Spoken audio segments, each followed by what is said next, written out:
মেহেদি হাসান, বাসা দৌলাদি, কাশিমপুর ইউনিয়ন, যশোর সদর।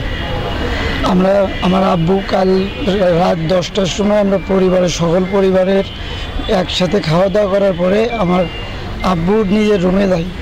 রুমে যাওয়ার পরে রুম থেকে ছাদে ওঠে 10টা, 10:30টার দিকে। সেই সময় একজন অজানা একজন ফোন দিয়ে আসতে তাকে দোকানে যাওয়ার কথা বলে।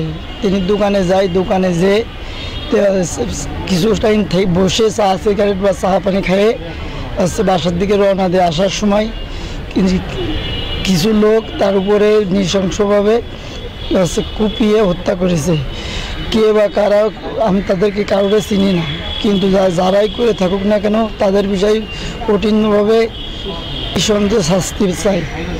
তাকে যেন খুব তাড়াতাড়ি আইনের আওতায় নিয়ে আসার জন্য বলা হচ্ছে। দেখতে পারবো না, রাত্রেও জানি না।